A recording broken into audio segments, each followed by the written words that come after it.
great golf betting. The smart bettors don't do it because it's so stupid. Mayo experience. Mayo experience. Mayo experience. Mayo experience. Experience. Welcome to the Pat Mayo Experience 10-year anniversary, the Sentry Tournament of Champions, bets, picks, preview. It's fun to be back talking about golf at that. Football ain't going nowhere. We still have our regular complement of football shows throughout the week.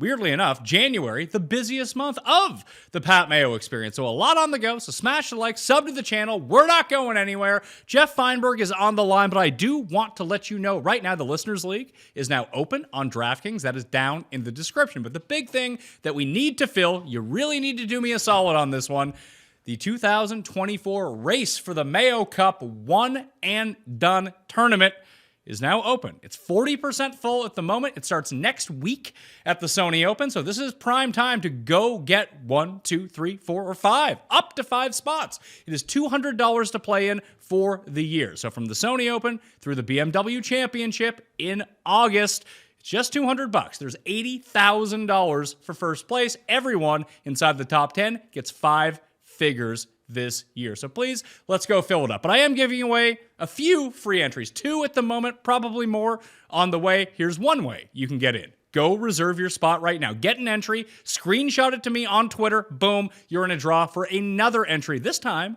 for free. But the one that is open to everyone, you don't have to get an entry to do this one, and you can get up to 2 spots. Please leave a rating and review on the Pat Mayo Experience audio podcast on Apple Podcasts or Spotify Podcasts, and subscribe to the show. Obviously, turn on auto downloads. That would always be very helpful for us. And rate it 5 stars. The episode question on this episode of Spotify, if you click on the actual episode, leave me who you think is going to win, or at least your favorite bet at the current odds for the Sentry Tournament of Champions. That will get you ballots into the draw for a free entry. I'll be giving out those winners on this show next Monday with, like I mentioned, Geoff, who's on the line with me. What's up, dude? What is going on? Happy New Year, year 10. Wow, that just feels so silly. Like time literally flies. The amount of things that have changed both in our lives and like the ecosystem in itself, like crazy, but we're here. Exciting. I'm not gonna lie, I didn't like wake up like pep to talk golf. I do wish they had a bit longer of an off season.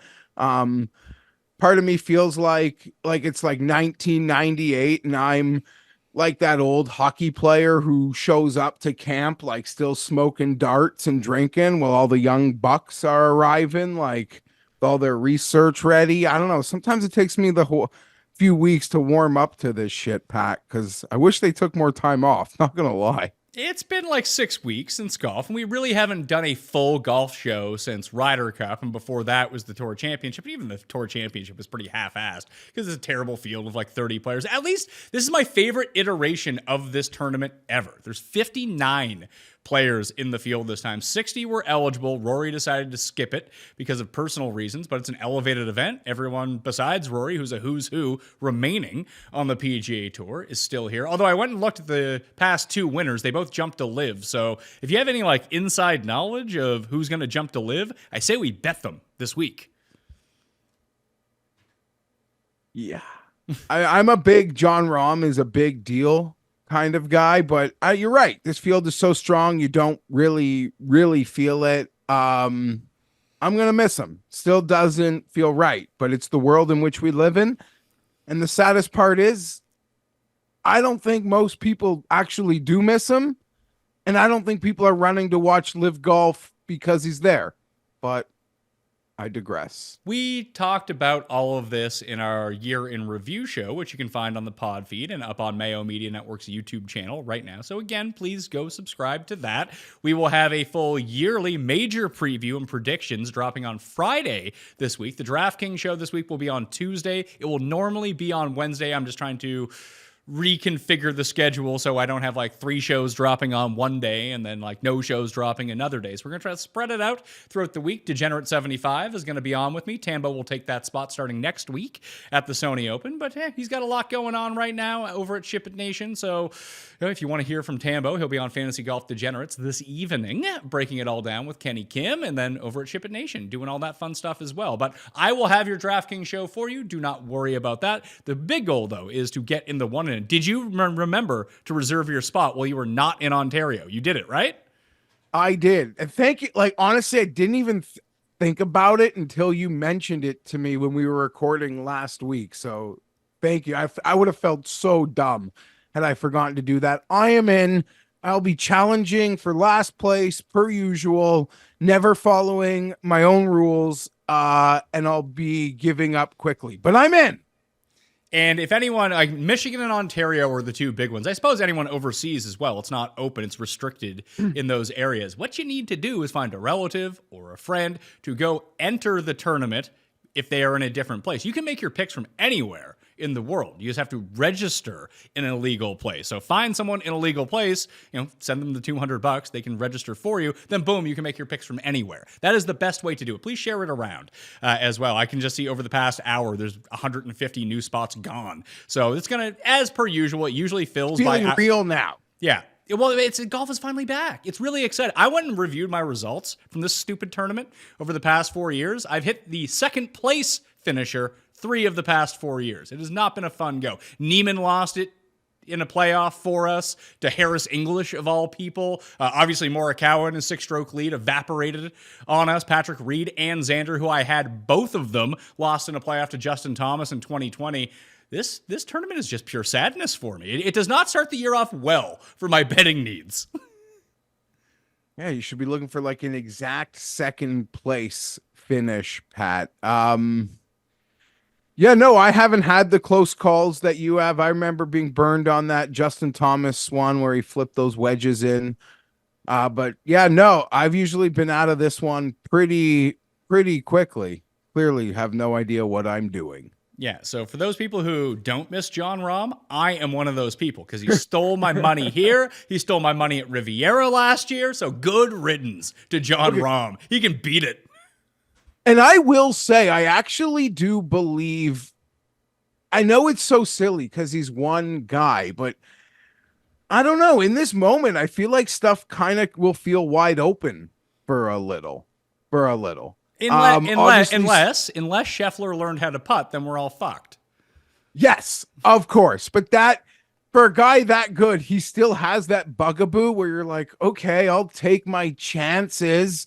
And there still is, like, I'm the biggest fanboy of Hovland ever. There still is a chance, like, it doesn't happen. And then, like, these numbers now represent no value ever. I don't know. I believe maybe this could be a year where the betting range that I just adore, like, I'll argue like it's almost like 25 through 45. Sometimes 50 could be too rich for my blood. Yeah, 3-man power cards in my betting range. I feel like this could be a year. I hope so. I need a better year. I need to go back to when we first started the show 10 years ago, and I was hitting winners every 3 weeks. Maybe the market is better. Maybe I'm just more of a moron, like you mentioned. A lot has changed over 10 years. We're no longer outside smoking a joint before we do the show. Between us, we have 5 kids now. Yeah, and we record way earlier than we did later. So I'm usually still high from the night before when we're recording. Let's be honest, and getting the kids up early enough to school. But on that note, Pat, so things I was trying, because it's always about, I'm very regimented. I don't like to change. And people early in the year probably always hear me do this. No, I'm not even going to have that conversation about each ways, unless it's like super bombs and majors and like extended placings. I don't give a shit. My water will find its level. What I do think, and I think like smarter people in real life do this, is they don't make emotional decisions. And sometimes on Monday morning, I'm betting emotionally, paranoid about a number, missing a number. But I think anyone in like who does real life business or makes real life deals would rather make a good deal at even a smaller number than like a bad deal at a bigger number emotionally. I know I might have said a lot to say nothing, but I don't feel like I need to be rushed. And the market has changed. When we started this, I didn't feel like we had to run. I didn't feel like I had to run on Monday to like click or everything's going to bottom out on guys. Now it does, I swear. But I don't know. I just want to make my bets with less emotion than I feel like I have been the last couple years. And I think I need to revert back the other way and start betting with more emotion and not just look at my numbers and just be like, yeah, this guy's hot. Let's bet him. Like I missed on Jason Day last year for really no reason other than like, yeah, it's Jason Day. And he keeps coming in second. Like, he can't win. And then, of course, he wins, and I miss out on it. And the only time I did that last year was when I bet Ricky in Detroit. And it was like, okay, it worked. Yeah, and I didn't. Because it's just like I can be happy for him and not win. Yeah, so but I don't know. I'm sure by the time we get to Tori, everything I've tried to teach myself or like everything I've tried to do will be blown up and I'll be back to my same old habits. We shall see. But yeah, I don't know. I feel like I said the 25 to 40s, but I feel like even long shots. I don't know. I feel like everything kind of feels live. Everything kind of feels live in this new world. I hope so, because It's not a new world. It's the same old world. Yeah, I just don't want to see a bunch of 8-to-1s win because that means I'm going to be losing money. I mean, I lose money anyway every single year.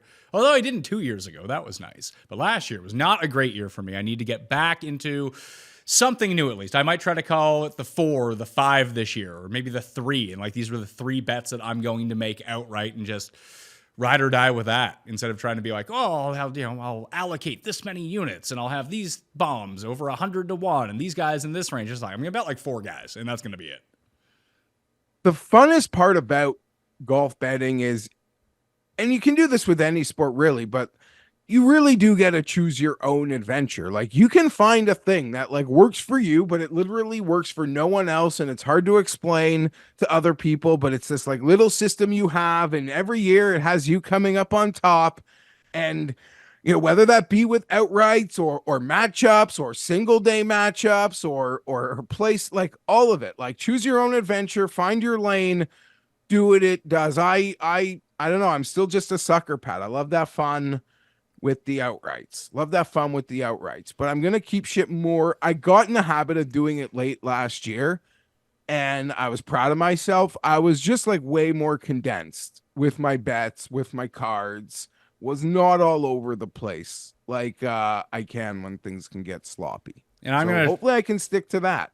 I'm going to try to do the exact same thing. And like you said, we'll get to Torrey Pines and I'll completely forget about all of that and just start wasting money again. However, if you don't want to waste money, you want to invest money, fantasynational.com is where you need to go. Use fantasynational.com/Mayo. You get yourself 20% off. Now is the best time to get the annual deal because it takes you January through January. Get the entire golf season, all the tools, all the research tools, the lineup generator, the simulator, everything. And there might be something coming down the pike at Fantasy National, a tool we've been working on for, over 2 years at this point. Hopefully it's going to be ready by the end of the month.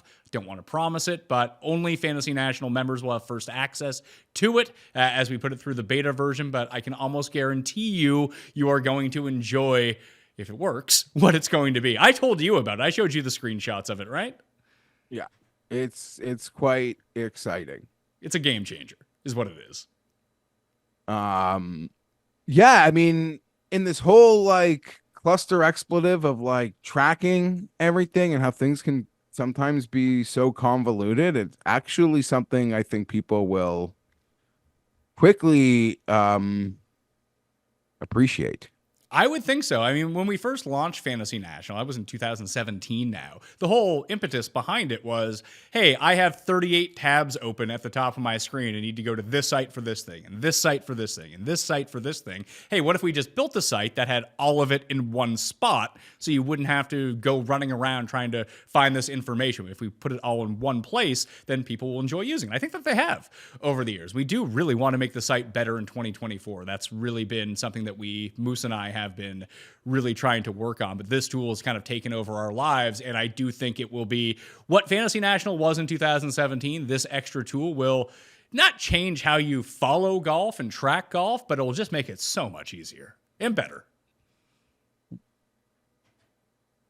That's my pitch for you, Geoff. I'm already in. That's true. You don't have to. You don't have to. I mean, yeah, I'm in.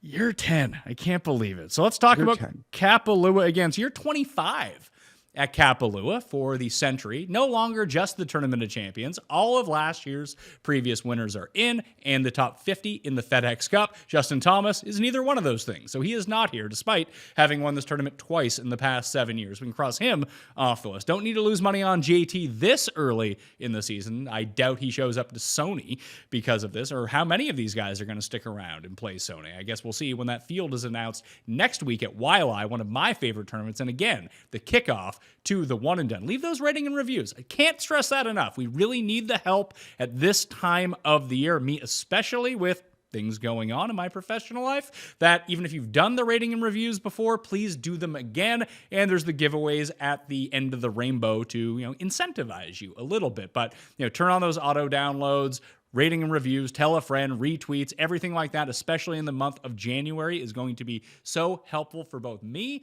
and to you people for having more content, more free content. I'm actually going to try to get the Model Maniac on the line with me too. Byron, who wrote an awesome each way article, a top 20 dead heat article over at Roto Baller. I linked it in my newsletter last week. If people want to go back and check that, it's free to sub to down in the description. That I think understanding some of these markets a little bit more is going to be pretty critical. I got lost in that article in like a good way. While traveling this past week. So I enjoyed it thoroughly. Even like for someone like me who feels like he's been betting golf since he was interning for Cam like 18 years ago, I still like learn again. Like there's information in there, even if you've been betting golf for the last 20 years plus. I thought it was great work. So props. I'm doing a draft with those guys later this week. You'd think I should, if I said it, I should have more information.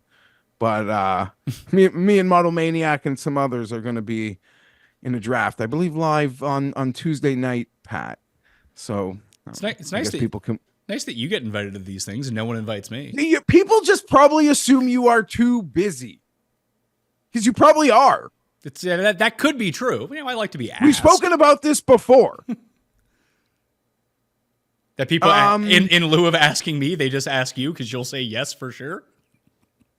I don't know. Maybe. Listen, they could all. I have benefited in many ways from people asking you saying no, and then them asking me. So I don't know. They could do it in any order. I have nothing to. I can't complain. But by the time we do a forever show on football this week with Tim, I'm gonna have to do that. You would want no part of this. Trust me. Okay. I don't want to take your spot. Although maybe you I'm not here to take your spot. No. Yeah, so where were we? Kapalua. I love it, Pat. Well, back to year 10. It's the outright golf betting. The smart bettors don't do it because it's so stupid. But we love it because it's fun. And you just do it responsibly and you'll come out on top. Or you should, you hope. Doesn't take much. Just a couple strikes of lightning and will be fine. And as much as lightning striking is unlikely, it happens. So I love it. And also, Pat, it's a silly thing to say, but as someone that is sort of like really, other than being an insane Chargers fan, like his lane on the internet is outright golf. People can say what they want. It almost makes you like immune from criticism. People expect you to be wrong, which is nice. Yeah, I'm wrong all the time. Shit, I was wrong in outright golf. Like, what? I'm not like picking 50-50 propositions. Like, I've really just, outright golf's my thing. If you want to like make fun of me because my picks suck, like that's okay. But these are outright golf picks. And we're here, we're having fun. Don't get me wrong. I'm not trying to lose my own money or money for anyone else who trusts me. But I'm just saying, like, you talk to Pizzola, like they laugh at like people like outright golf betting. Like, what sort of edge can you have in betting outright? Don't get me wrong. You can still find them, but I think you know what I'm saying. So here we go. I'm putting on my bulletproof vest again for year 10. And I got something crazy I might do this week Oh, because I want to feel alive, Pat. I want to feel alive. I woke up today, the day after New Year's, feeling a little dead. There's a bet I could make that would make me feel alive. I like it. Kapalua Plantation Course, par 73, just a shade under 7,600 yards, Bermuda grass greens, one of the wildest swings in elevation that you're going to see at any course this season. I think it's 600 feet from top to bottom. And I was talking to Cust about it yesterday because he keeps calling it the Augusta of Hawaii and then claims there should be major championships played here. There should not be major championships played here. The striking resemblance, as I told him, is it's just the massive swings in elevation. You're going to have a lot of really janky lies, downhill, uphill, sideways. So you need to be able to circumvent those waters a little bit, or at least become acclimated to how those shots can play. And usually that takes first timers a round or two. I mean, some guys can just hop into it. We've seen it at the Masters as well. Someone like Jordan Spieth has had no problems either here or at Augusta or at TPC Deer Run, which is another one that has some elevation swings and a lot of uneven lies throughout the course of the season. So just keep those ones in mind if you're looking for longer shots down. But the good players tend to show up here. I did mention Harris English. That's sort of an outlier of the winners that we've seen at this tournament over the years. And giant greens, giant greens. They're like 8,700 square foot greens on average. So if you're not hitting greens in regulation, you're not doing anything right here. A lot of three putts though. Tons of three putts. Slow greens. And Nota Begay walks the fairways with a ruler. I forgot about that. How nice is it to be flipping? We'll flip on, because it doesn't start till late because they're on Hawaii time, obviously. So you get your prime time golf. Thursday night, it's going to be most likely freezing wherever you're at because it's going to be 11 p.m. in the evening. Pure darkness, probably like a sheet of ice over something because it's right around freezing. Then you tune into Golf Channel. It just looks so lovely. Yeah, so lovely. They're playing great. Birdie Bonanzas, right? This is where DJ almost had the hole-in-one on the par 4, right? Correct. Because there are some of these holes, some of the longer par 4s might be downhill, so you can get to them. And this is on the coast, so it can be wildly wind assisted. Like, that is the only protection this course has, because the fairways are the biggest on the PGA Tour in terms of width. The greens are the largest. There's not a lot of rough because it's hard to get off the fairway, but it can start blowing pretty badly. Like when Justin Thomas won, I think it was the first time, it was at minus 14. Maybe that was the second time. But then we saw Cam Smith win at minus 33 2 years ago. So it can kind of go either way. I'm always expecting, like, any bet I make is for Birdie Bonanza. Well, let's do that then. Let's get into the odds. DraftKings Sportsbook right now. Scotty Scheffler is the favorite at 6-1. Vic is 8-1. Homa and Morikawa, both 12-1. Xander, Cantlay, and your boy, Ludwig Aubert, 14-1. Tom Kim and Jordan Spieth, both 22-1. Matthew Fitzpatrick at 25. And Tyrrell Atten, Tony Finau, Tommy Fleetwood, and Sung J M all come in at 30-1. Two names jumped out to me right away, but I didn't panic bet them. I wasn't like, you know what, if I lose a point on this, that's okay. In fact, I found even better numbers at other spots, so it's good news for me on that front. But actually, there's three names that jumped out to me. Obviously, I cannot bet all three of them because that wouldn't make sense in trying to win money. But for me, it was Max Homa, Colin Morikawa, revenge for Colin Morikawa, and Tom Kim, who was T5 in his debut here a year ago. So two of those names came to me in Morikawa and Tom Kim for a lot of obvious reasons. But there were other names, Pat, when I said, like, you want to feel, I don't know whether, when I said, like, feeling alive, necessarily, I don't know that it'd be a good feeling. You know, like some shock treatments could make you feel alive. Like you just want to feel something. Part of me wants to feel something and bet into the bad guys, the nasty boys. This duo of Xander and Cantlay, just ready to flip birds. Xander especially, like, he has always been great here. I like him almost as much as I like Morikawa and Tom Kim. But yeah, I don't know. I got some psycho thoughts on a narrative street play this week.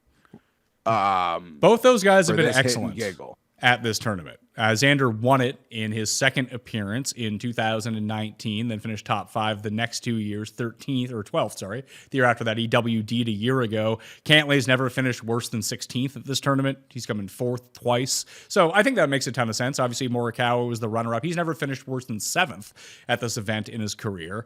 So there's just a lot of different ways that you can play this. Weirdly, Hovland has been the one who's really sucked at this course, and that makes no sense to me. Yeah, I guess in the pre-Hovland could win on mainland, we probably thought this would be a great place for him. I don't really have an answer to that. I didn't really give him thought at all. Like I look right through Victor Hovland at 8-1. This is just bets I can't make in the same way I'm probably looking through Scotty Scheffler at that number. And as for Ludwig, Pat, like what the fuck? Like what's like the only place left to go is single digits. Well, there's another side to that as well. No. I mean, if he's good, like there's nowhere left to go now. Like, what do you mean? He's with more. Like, look at who he's with. And trust me, I go full eggplant for him, but I'm not. I don't know. I'd be curious to see the betting splits on this. Like I know like Jeff Sherman, Golf Odds, sometimes we'll put something out closer to the tournament, and I'll be just fascinated to see how that plays out. But back to the dudes I was talking about, the nasty boys. Like you could pull 17-1s on them. Those are like a clip on, like we've seen them steam at majors to those numbers. Maybe maybe people have a new vision for the new year and they're sick of losing money on these guys. Exactly. And I can't believe it. If you'd have told me, like, not a chance in the world, there's a lot of things that have happened I didn't think would happen, but I didn't think I'd be here the first morning on golf being like, you know what? Those losers, I think I want to give them my money. I don't know. I'm contemplating it. I've only made one bet so far, and it's way, way, way back. So I could do whatever I want here, but I'm thinking about it, and I think the numbers are really fair. And normally I would think of those guys as like just on total vacation. Like total vacation. No lawnmowers aren't even revving. I got a feeling they've both got revving lawnmowers right now, like ready to go. That they've been playing their friend rounds, ready to be like, we are going to. I don't know. I'm not even a fan. I'm a fan of losing money, I guess. But I think the number, like Xander Schauffele, you can get 17-1 here. Oh, he'll miss the 6. I don't know. Okay. Not emotional. We're doing nothing yet. I can't see a world where I don't bet Morikawa to get my money back. I like that as well. If I wasn't stupid and having these thoughts of like just going down the well in some narrative place, I think I would already have bet Morikawa at the biggest number available. The biggest number I can find is 15-1 right now. Yeah. That's like, if I had to make a bet right now, like I was on a shot clock, that would like, I just feel fine. I wouldn't feel alive, but I would just be like, okay, that's a good bet. I think that would be the Morikawa. I think I'd walk out with Morikawa. I'd click twice. But I got nothing in my hand to click. If you are looking for a future bet, obviously we're going to go through the ones that we like for the majors. And frankly, there aren't a ton because the major market is worse than your regular week PGA market with all the value sucked out of it. It's better to bet the majors now unless you can find some sort of number out there and catch them sleeping, essentially. all the value is beaten out of them until the week of, and then people readjust odds and guys fall down the board a little bit. Because as you've pointed out over the course of the past 3 years, guys don't fall down on major boards anymore. If someone is 20-1, they're staying 20-1 regardless of how they play until that week. Guys can only kind of move up. If a guy is 80-1 and they have a great week, well, now all of a sudden they're 40-1, and they'll never go below 40-1 again. However, in the to win a PGA Tour event market, on some sites that are out there where you can bet on the previous year's winner, there is a Tony Finau 18-1 to win the Mexico Open.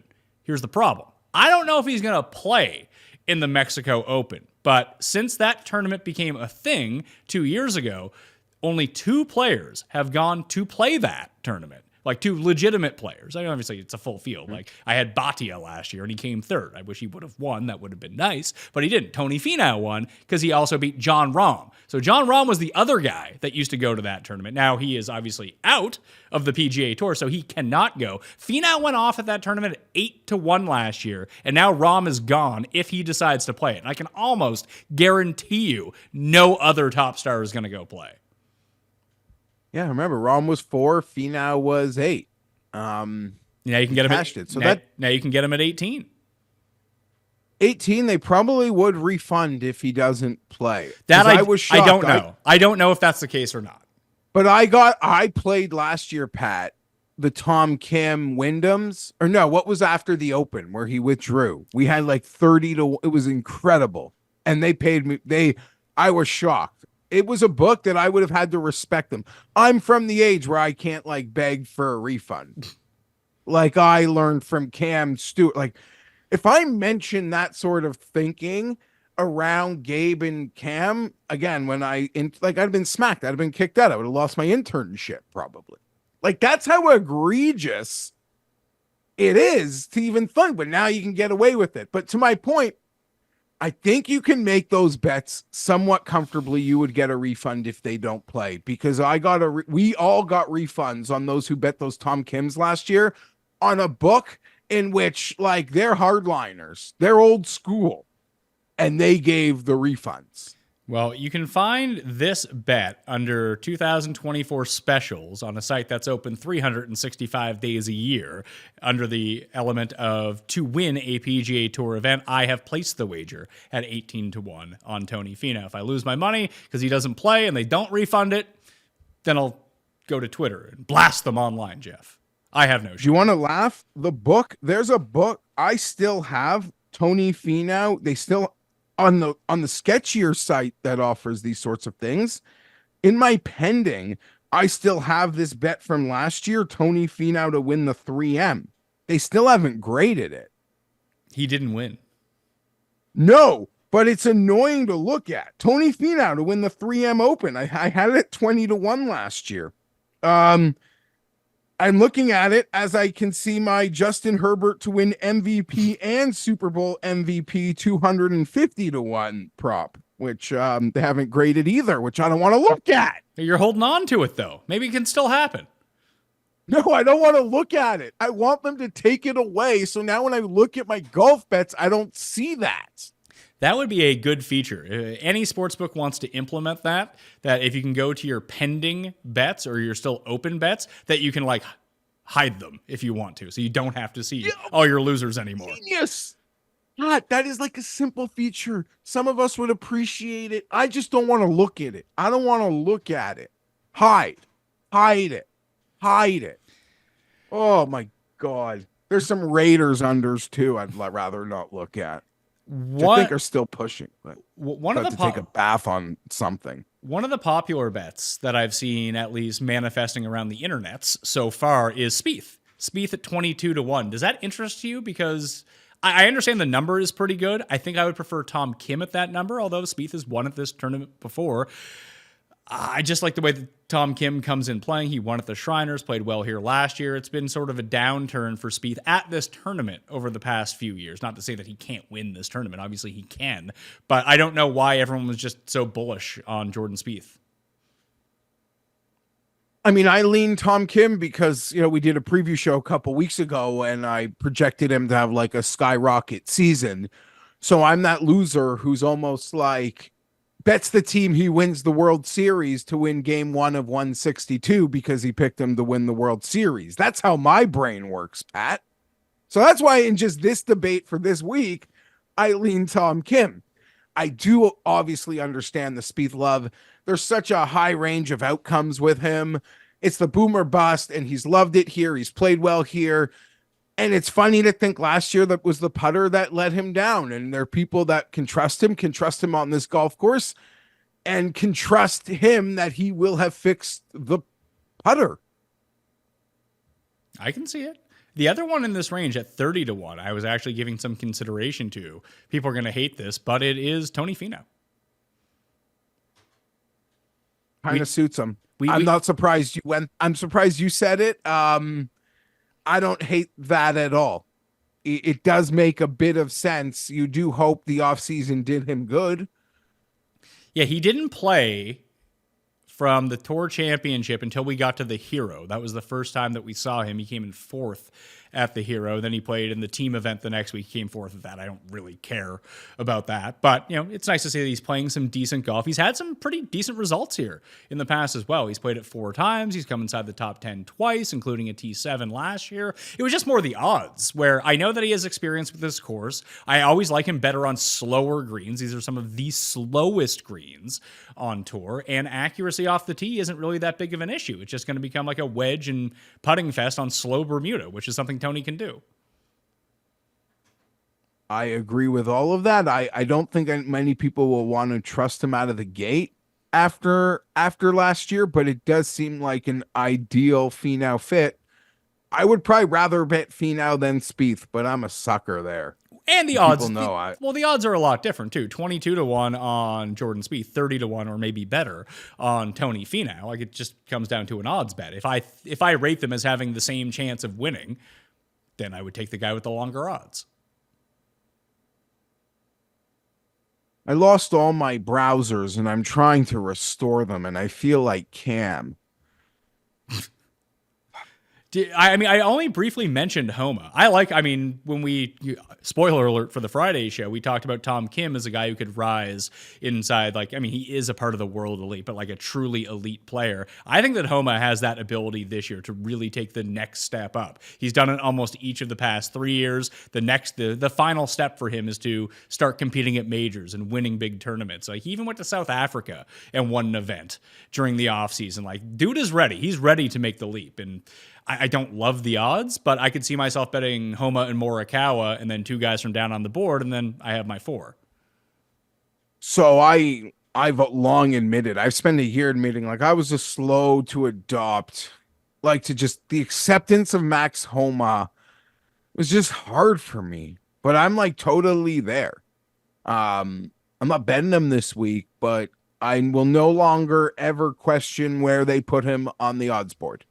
Like, he is totally legit.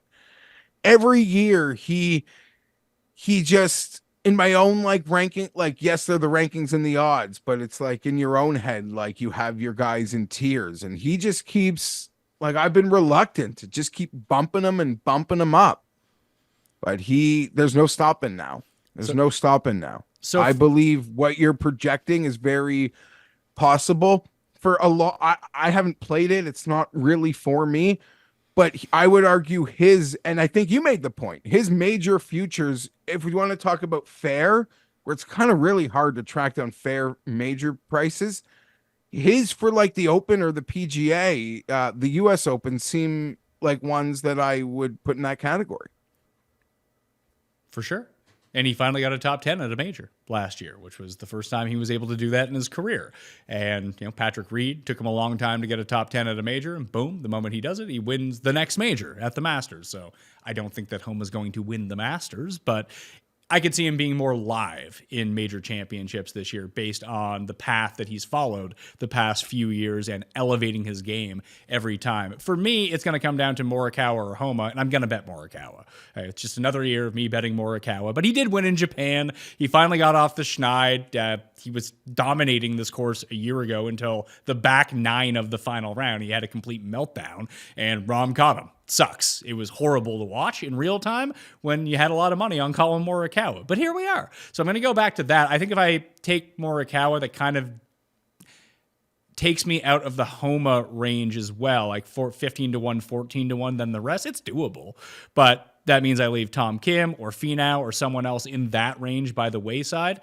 And maybe that's what I end up doing, but I don't know if I'm there yet in terms of committing to Homa like I'm going to commit to Morikawa. So for me, it's Morikawa from 30 to 1 and below. Who do you think you're going to take? Is it going to be Cantlay and Xander? I'm going to bet Tom Kim. Okay. And I've seen it as high as 28 to 1. Done. And I will probably still make one decision below that. But Tom Kim, and I do have a long shot. And I bet you I know who it is. Yeah, he's probably really popular. He's going to be popular all year, right? I would think. Well, I saw Sky tweet about Theegala a little bit earlier. I assume that's the guy that you're on. Yeah. I took Theegala. I don't play no each way. I took enhanced win 90 to 1. I'll probably regret it when he comes in third, but I'm just I'm in. At these sort of numbers, I'll play to his ceiling that he can hang with how he strikes it. I saw Sky was tweeting out at Skyhook on Twitter, Skylar Hoke, who hosts our DP World Tour Picks and Bets show on Mayo Media Network, along with Tom Jacobs, was that Theegala and Spieth are very similar in terms of their skill set, what their upside is, what their overall skills can be. Their ball striking can be wildly inconsistent. They have like real upside with putting and short game, even though that too is not all consistent. But they have shown the ability to put it all together at the right time, and this is the perfect type of place to go do that. So if you like Spieth here, then you would inevitably like Theegala as well. So I think that makes perfect sense to me. He is not the long shot I'm on. If anyone watched the research show that I did on this course, I had 2 guys that I was eyeing, and the odds got flipped on me with both of them. I thought one guy would be the longer shot and the other guy wouldn't, but that's just not the case. The 2 that I'm going with, Luke List, 90 to 1, that I played with an each way bet, and Kurt Kitayama, 125 to 1 with the top 5 each way as well. I just look at Kitayama. He can spray the ball all over the place here, like with these gigantic fairways. When I took a look at the Fantasy National stat, opportunities gained, he's still one of the leaders in that. He's very aggressive on his approach shots, which you kind of need to be with these giant greens. And he can putt really well from the key putting distance of like 15 feet and in, where opportunities gained will leave you, and very good at slow putting courses. And if you go look at his history of where he has won in the past, be it last year at Bay Hill or on the DP World Tour, they're all wind influence coastal courses. It just seems like a really big number. And I understand that he's far more likely to come in last place than first place, but he is one of the few from down in that range that I think can win in a tournament like this. It's a pretty solid case. I don't really. List too. Those are. Well, nice. I'm happy to see the list there. Well, the list one is weird because the ball striking has been incredible in terms of driving. He's one of the best drivers in this field. He's going to be one of the best drivers in any field that he goes to all year long. That is his predominant skill. But when he ended up winning at Torrey a few years ago, one of the main reasons to back him was the approach play was really good, and the approach play has been really good for him. He did win during the swing season, but it was his short game.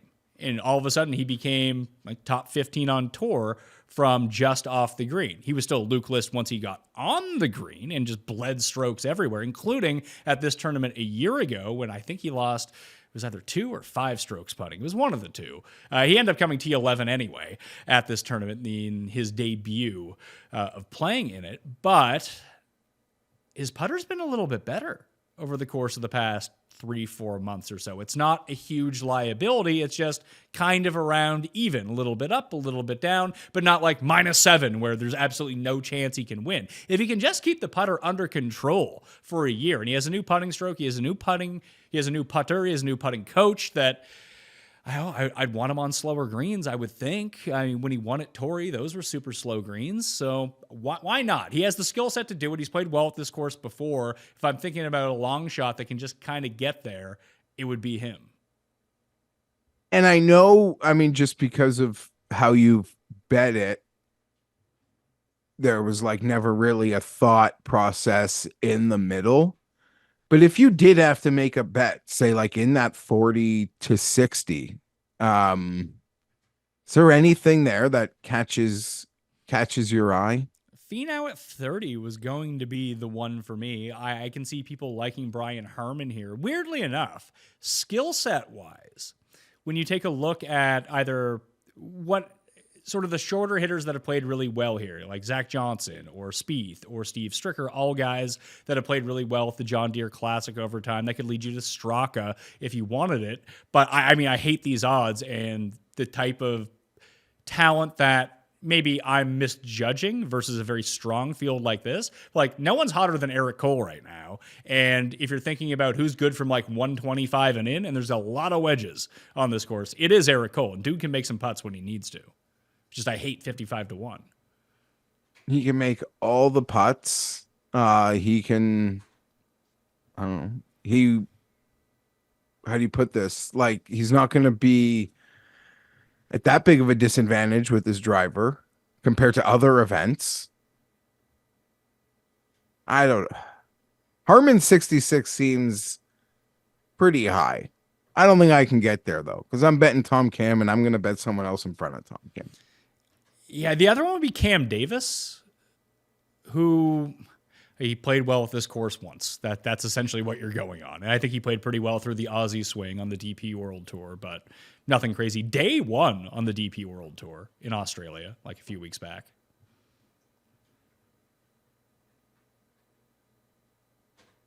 Just trying to, like, Eric Cole.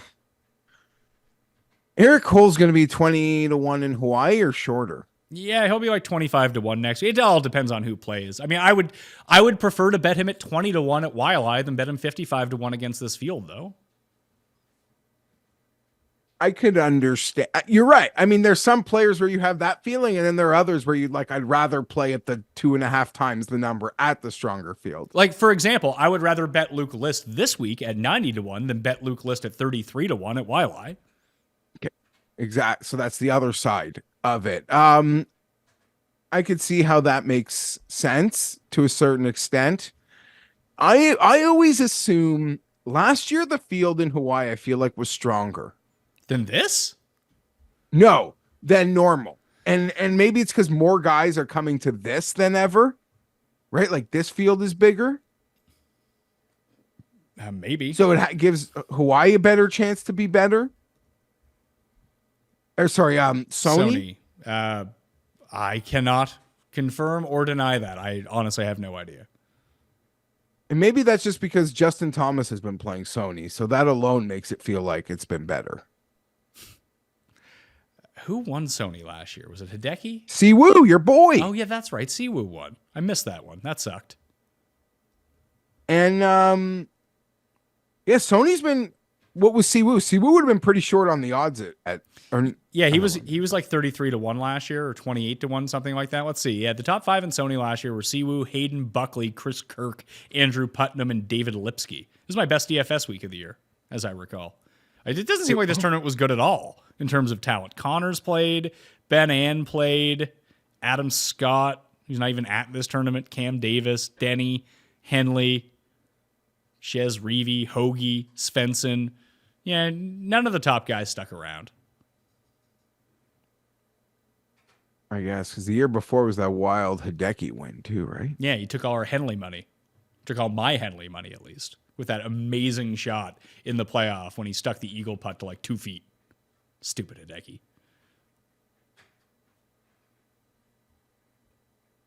Anyway, that's where I'm at right now.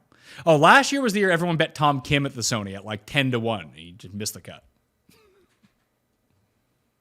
Sounds accurate. Yeah. So, I mean, that's all I really want to talk about from the long shots. I think we had the discussion about the very top of the board. That's really what I wanted to have. You like Thigala. I like List and Kitayama. I'm sure I'll find a spot for one more person to make it 4 for the week. But we dipping our toes back in the water for week 1, right? Yeah, I mean, I don't love anything. I dipping our toes. My exposure is historically always pretty light in Hawaii. Get back into the swing. Granted, there's also like 8 players under 20-1 here.